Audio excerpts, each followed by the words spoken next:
Good evening and welcome to Monday night's calendar. Hello there, thanks for joining us. Here are tonight's main stories. Cold Comfort, a charity supporting Yorkshire's very poorest children, says a third of them now come from working families.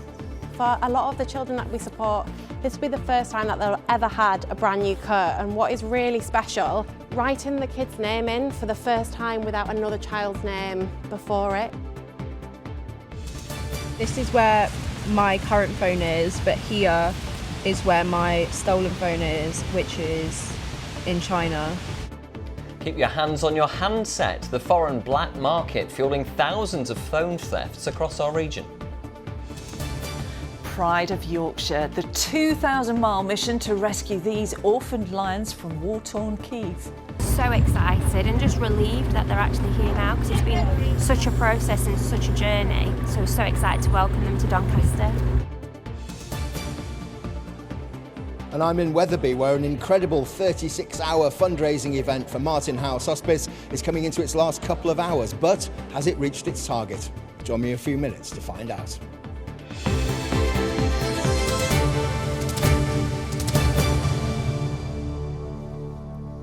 We start this evening with the growing child poverty crisis across our region, with a stark rise in the number of families in dire need of help. This year, teachers identified more than 2,300 Yorkshire children classified as living in destitution. The government definition means that they've slept rough for one or more nights a month and have had fewer than 2 meals a day, or they have inappropriate clothing or footwear. The Yorkshire Children's Charity is working to plug the gap, but with a 20% increase in demand this year, it's struggling to provide all the hats, coats and bedding our poorest families need. Amelia Beckett reports.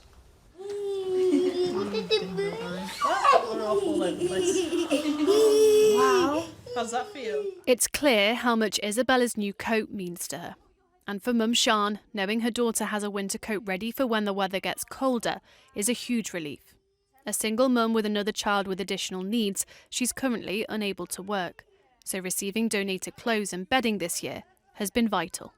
We'd gone from being a working family to a single parent on benefits. If I get an unexpected bill, I've got no money till next month to then go buy them a coat, and then it's like the price increasing and obviously like inflation, cost of living crisis and stuff. It's all just, it gets a lot, and then obviously this just helps with like the burden of any financial situation that you might be in. And how much do you love your coat, Bella? Very much. Yeah. I can wear it on chilly days. Yeah. Fun you have it, Amelia.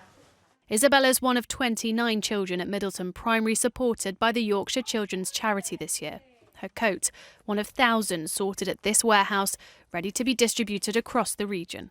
For a lot of the children that we support, this will be the first time that they'll ever had a brand new coat, and what is really special, especially for the families we support, not just the children, but writing the kid's name in for the first time without another child's name before it. It will be their first brand new coat with the name in.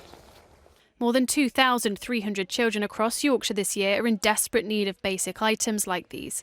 That's a record number for the charity, meaning funding is tighter than ever. There's a huge shortfall still that we need to fill as a charity. We've got £114,000 to raise between now and Christmas to make sure that, you know, that we can continue to deliver this level of support to schools, but it's critical. Critical for both children and teachers, who say learning is hugely impacted without this support. We even had some children that use coats as duvets, which then led for them to be extremely tired in the morning because they didn't have good night's sleep. When I first started here, we maybe just only had a handful of parents that may need that help, and now we are, talking about massive, amount of children and parents. I would even say almost like half a school that will be coming to us. And as I said, it's not always the parents that are not working. It's actually the working parents that are sometimes more in need. In fact, more than a third of the families they're helping this year are working families, unable to afford basic essentials, which are now more in demand than ever. Amelia Beckett, ITV News, Leeds. Well, that issue of child poverty is just one of many putting the Labour government and, of course, its Yorkshire Chancellor Rachel Reeves under increasing pressure. Yes, at the party's conference in Liverpool today, the Leeds West and Pudsey MP told ITV News that she is delivering for the region. But as our political correspondent Fred Dimbleby reports, she faces some tough choices ahead. He spent the day speaking to Yorkshire MPs about those changes. Under pressure from within the Labour conference and from outside of it, Chancellor and Yorkshire MP Rachel Reeves believes she can make the tough decisions to get the economy back on track. But on issue after issue, like taxes and welfare, she faces calls to change tack. As she prepares for November's budget, the real Chancellor, the Prime Minister's right-hand woman, was defiant this morning. Investing in our local economy, investing in local people, our policies to increase the minimum wage and the living wage, rolling out breakfast clubs at primary schools, including Christchurch, Upper Armley in my own constituency. All of those things are making a difference to the lives of working people in Leeds West and Pudsey and right across Yorkshire. The first year has been terrible. But another Yorkshire MP who is now back in the party after being suspended for voting against the government thinks those at the top are simply getting it wrong too often.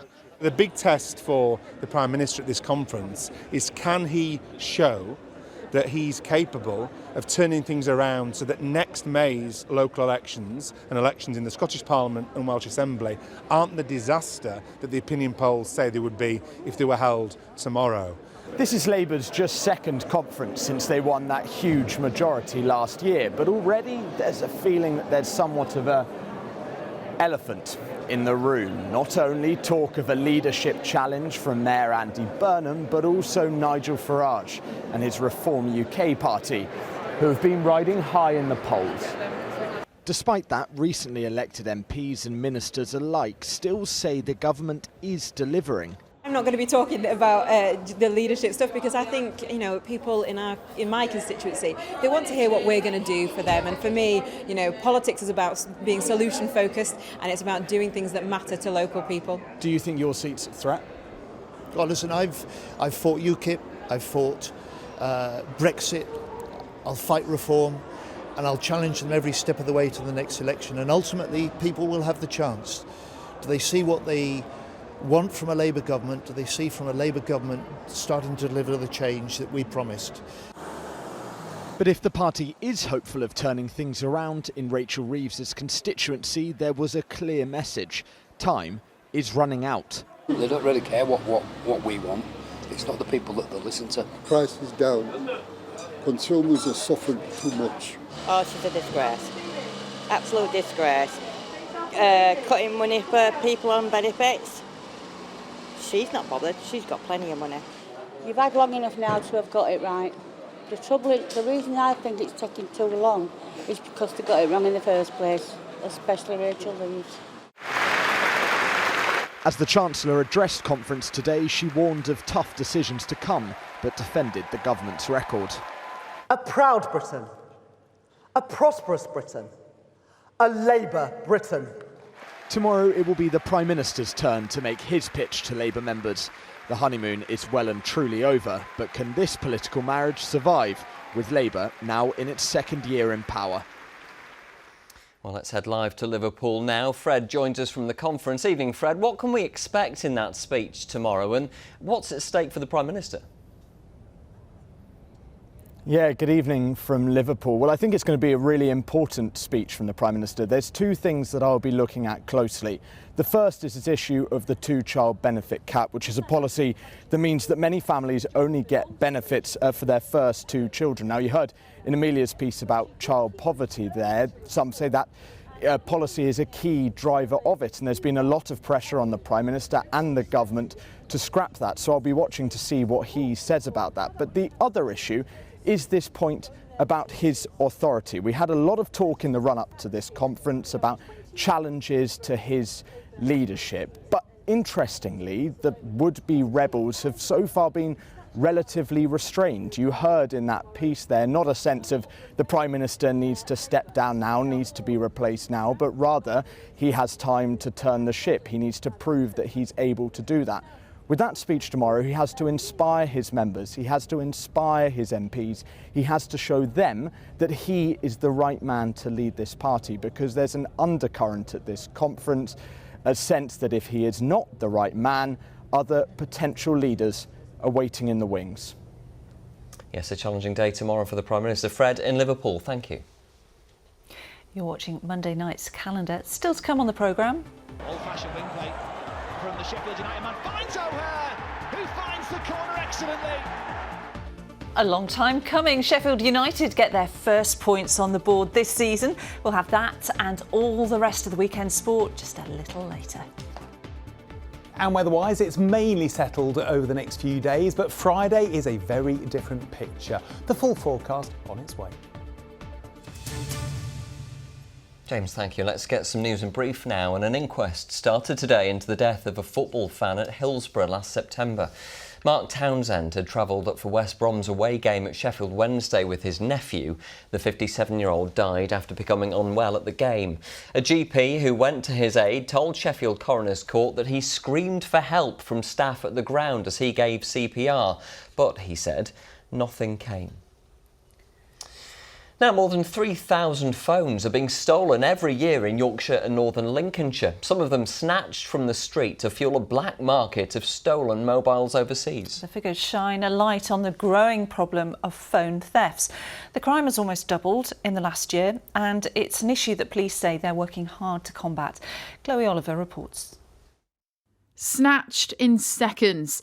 Over 150,000 people have had their phones or bags grabbed from them in public in the last year, the crime survey shows. Among them, Sophia Volpe, who was targeted waiting for her boyfriend outside a corner shop when thieves on a bike stole her phone and raced off into the distance. This is where my current phone is, but here is where my stolen phone is, which is in China.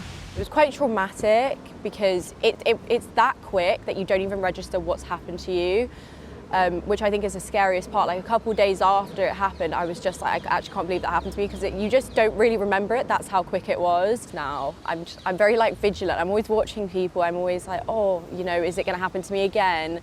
In Yorkshire and the Humber, freedom of information data obtained by ITV News shows police forces in our region have recorded 3,173 phone thefts in the most recent yearly figures.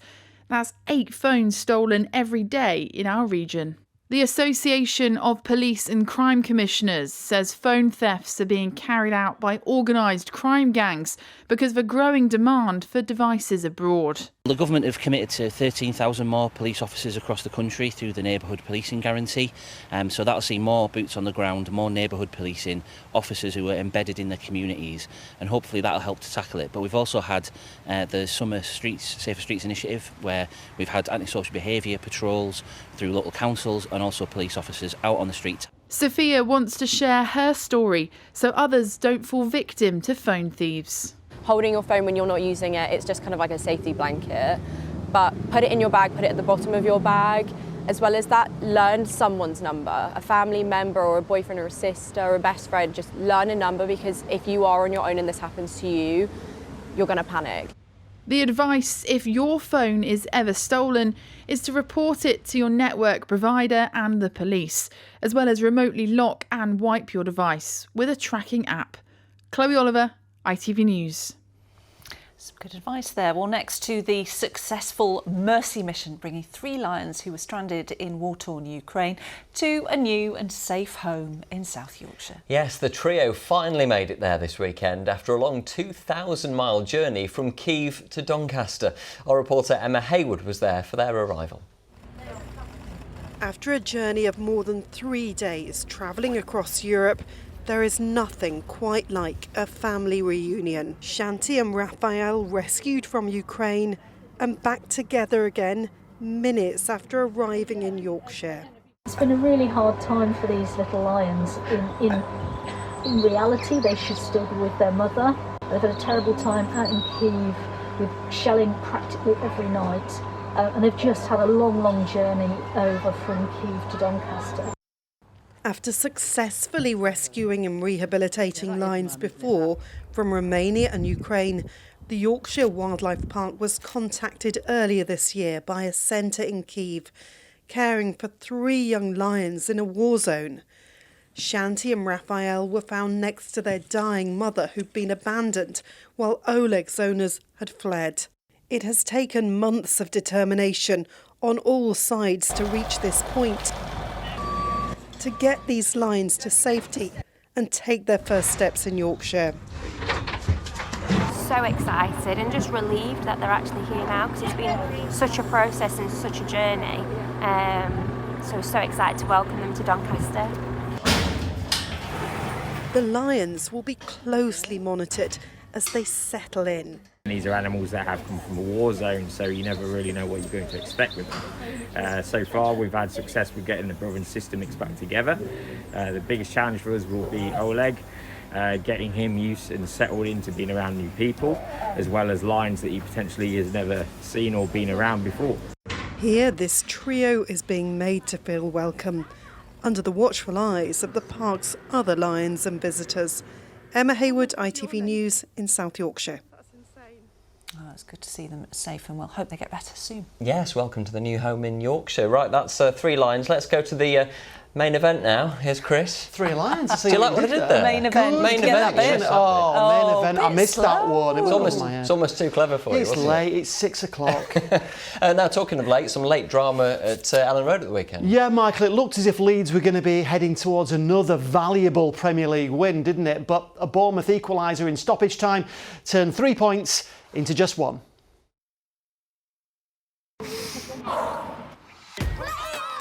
Powering local sport in the community. Octopus Energy sponsors ITV Regional Sports Report.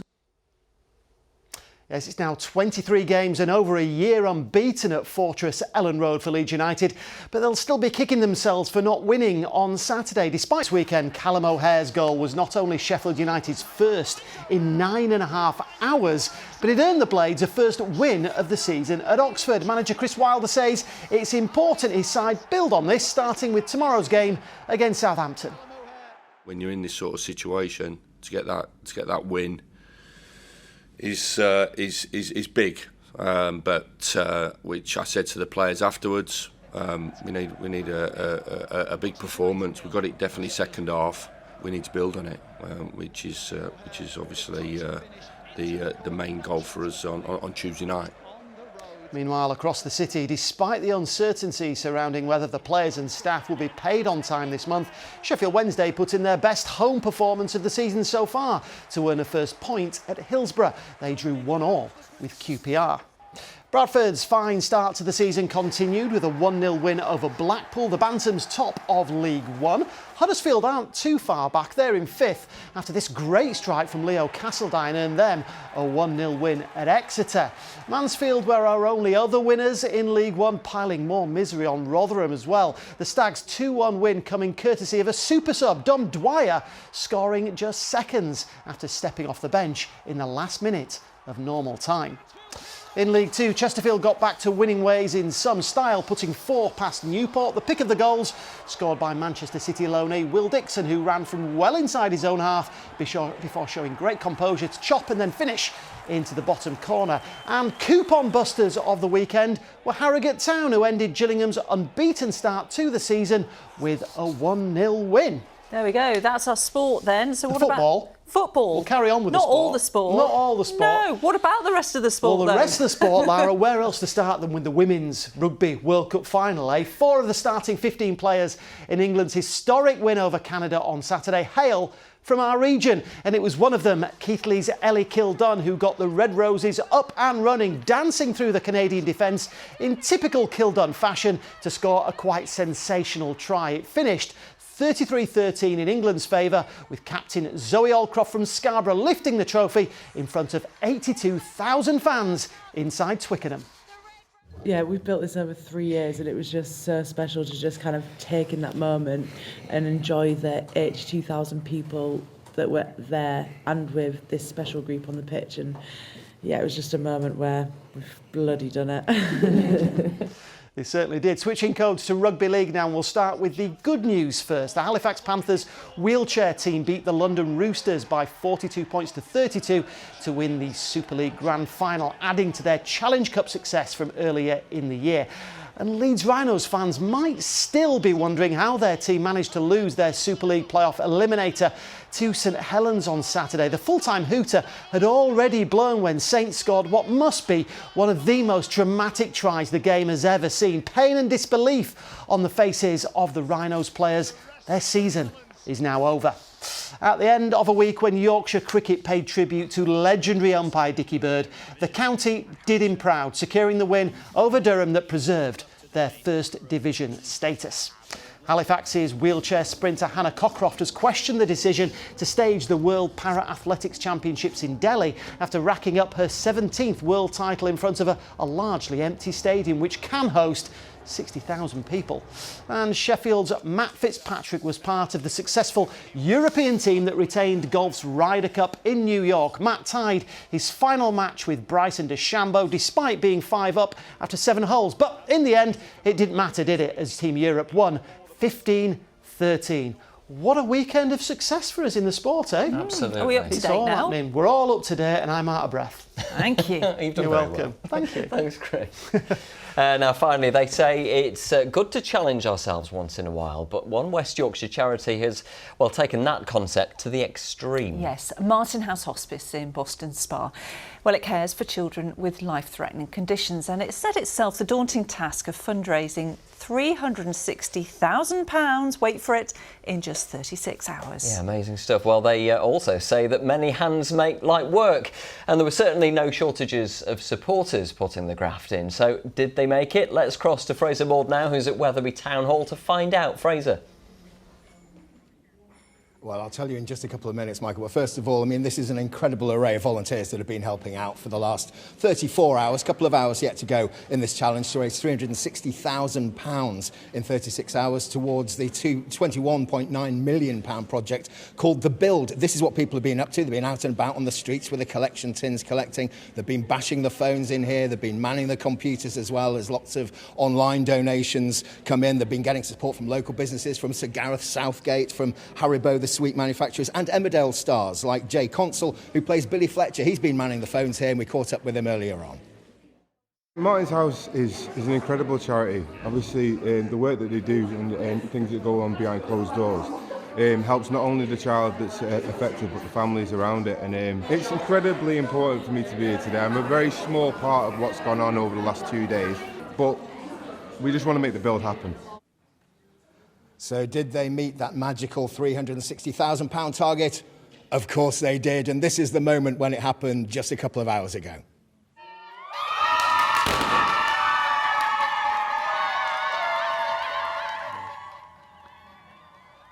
Fantastic, fantastic scenes, fantastic news. No one happier than Claire Holdsworth, the CEO of Martin House. What a great day. Amazing day, yeah, huge achievement. We're over the moon with the support that we've had for this campaign.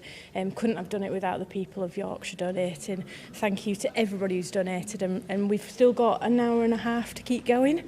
So yeah, we've up to the ask to 400,000 now. Yeah, I mean, the more money we get, the more children we can support. So this is our opportunity at the minute to rally the people of Yorkshire to keep giving. Fantastic, Claire. Thank you so much. We're just going to have a quick chat now with Maureen. Hello, Maureen. We've got Ava here. Now, you've been using Martin House for the last year or so. Ava's got a rare chromosome disorder, hasn't she? What's Martin House meant to you? Martin House has just been absolutely phenomenal. From the moment we got referred last year from hospital, they've just been such a big part of our journey. It's literally felt like a hug. It can be a very lonely journey, but you know, the support that they provide is just phenomenal. The respite stays, the doctors, all the staff, they're just absolutely, they're like real life heroes, to be honest. Oh, and thanks to the money that's been raised today, that service will get even better. Absolutely. They're hoping to, have a hydrotherapy pool in there. That's going to be so amazing for Ava to have the right conditions, to have all the sensory stuff for her. And it's just going to be such a brilliant memory that we can make as a family as well when we go and stay. Thank you so much for talking to us. Good luck with everything. And the total now, 379,362. We've got about 90 minutes left. Can we get to 400,000? Can we get to 400,000, everybody? Yeah! Of course we can. Oh, we certainly can. Fraser live in Wetherby. Thank you very much indeed. Incredible effort. I reckon they will reach that 400,000 and I think our target. calendar viewers will help out. Absolutely. Pick up those phones, go and donate. That's fantastic. OK, let's get the weather forecast now. Here's James Wright. A clear start makes way for a day of ancient discoveries. TUI sponsors ITV Yorkshire Weather. Hi there, good evening. Settled but not always sunny. That was demonstrated nicely today with the cloud arriving. High pressure dominates for the bulk of the week. It's keeping these systems on the whole out towards the north and the west of us. That holds until the latter part of the week when eventually we'll start to see this system here turning into a bit of a troublemaker. We're expecting some rather wet weather for Friday, and that's set to last into the weekend too. As far as this evening and overnight goes, well, we're going to see more cloud drifting around. It's a little bit broken. The fact that we're going to see so much cloud means it's going to be a less chilly night than last night. Temperatures in lowest, really mid to high single digits, so about 7 or 8 Celsius. As far as tomorrow goes then, there is going to be a bit of a mix. It's going to be a case of seeing some bright and sunny spells, but every so often you get a bit of thicker cloud that might produce a little bit of drizzle. Got a bit more of a southwesterly breeze there. That's going to introduce some mild air. Top that up with a bit of late September sunshine and temperatures slightly up on today with highs of around 17 or 18 Celsius. Like I say, it's going to be much the same through Wednesday and Thursday. Variable amounts of cloud. Most of the heavy weather stays to the north and west of us. We might squeeze a degree or so extra on temperatures if we're lucky, if you hold on to a decent amount of brightness or sunshine. And as far as Thursday goes, we start to see the thicker cloud moving in later on in the day. Still pretty mild, but the wind starting to pick up as that system approaches. That first system clears on Friday, another one in the wings for later on. TUI sponsors ITV Yorkshire Weather. Yes, thank you very much, James. Well, that's just about it from us for now. The ITV Evening News follows us next with Geraint Vincent. Then I'll be back with the late news at 10:30 this evening. Until then, thanks very much indeed for watching. Enjoy your evening. We'll see you again tomorrow. Bye-bye for now. Bye-bye.